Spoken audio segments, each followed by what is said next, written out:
Good morning. It is 10:43 a.m. on Sunday, July 18th, 2021. I'm Christiana Ellis, and I more or less just got up. I mean, it's for the second time, right? Am I right?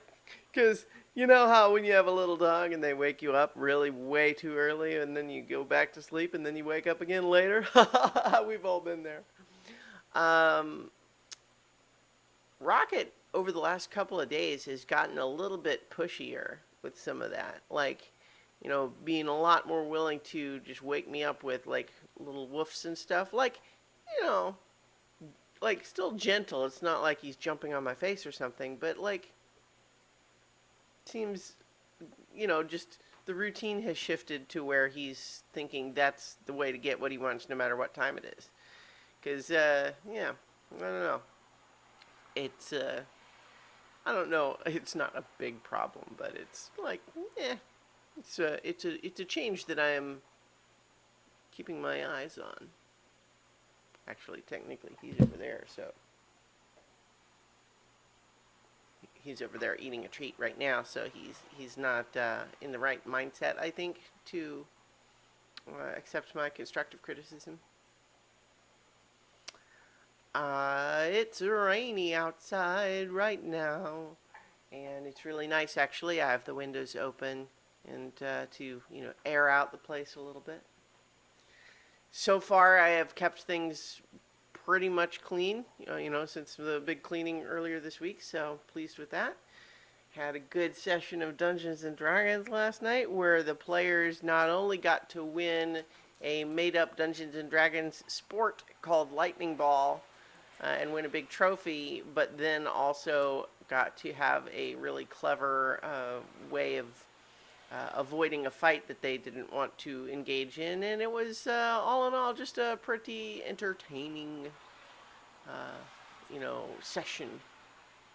Uh, you know, Dungeons and Dragons, a good game, turns out. Yeah.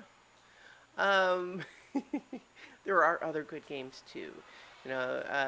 I'm still thinking about how the two other tabletop role-playing games that I'm sort of keeping an eye on to perhaps run at some point soon are both Root, which is a Powered by the Apocalypse game I think I've talked about before, where it's a little bit like Disney's Robin Hood, but maybe a little bit more complex. Like if people are familiar with the Redwall series, it's kind of Disney's Robin Hood meets that. It's basically anthropomorphic animal people who live in a medieval setting, that sort of thing.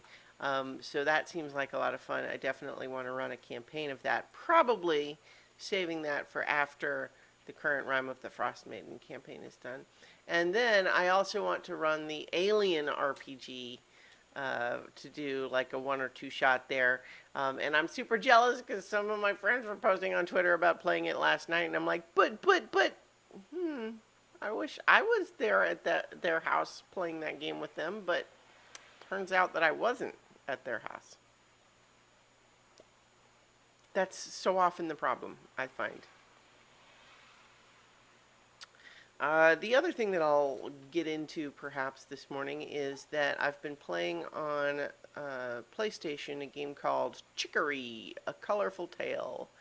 And it's really great. I like it a lot. The one counterpoint I would say is that this is a game that's on PlayStation and it's also on PC.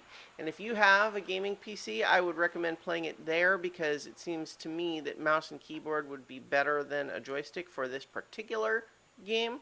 I'm playing it on PlayStation 5, and so it's certainly, you can play it there. I just keep thinking how the controls would be better if it was mouse and keyboard.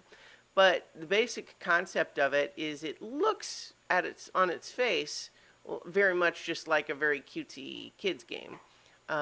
It's somewhat like Link to the Past, Legend of Zelda, except with your cute little cartoon dog, and all of the color has slipped out of the world, and there's a magical paintbrush, and then the world can only be recolored by the person capable of wielding that brush, called the wielder.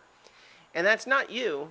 That is Chicory. You are Chicory's janitor.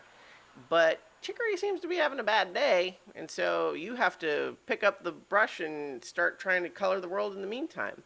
But when I say having a bad day, that's where what I get into that this game is a little bit more than it initially appears, because it delves really surprisingly deep into the sort of crises of emotion and imposter syndrome and dark thoughts and everything that can plague not only anyone, but certainly, especially artists, in terms of like, am I actually good enough to be an artist?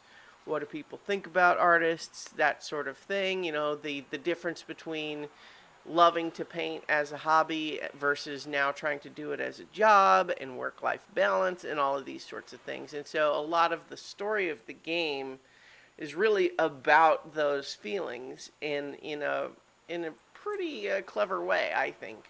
But it's also just kind of a fun little overworld exploration game a lot, where you get to do a lot of coloring. And so that's why the mouse and keyboard, if you're moving your little guy around, your little dog, and then using the mouse to do the paintbrush, that gives you a little finer control, as opposed to using the left joystick to move and the right joystick to move the paintbrush. So I just imagine, if you're wanting to draw on the screen, would you rather have a mouse or would you rather have a joystick? That's what I mean for the controls. But it's still great, even on PlayStation, so I recommend it. Anyway, I will leave it there, and I will talk to you all tomorrow for 5 more minutes.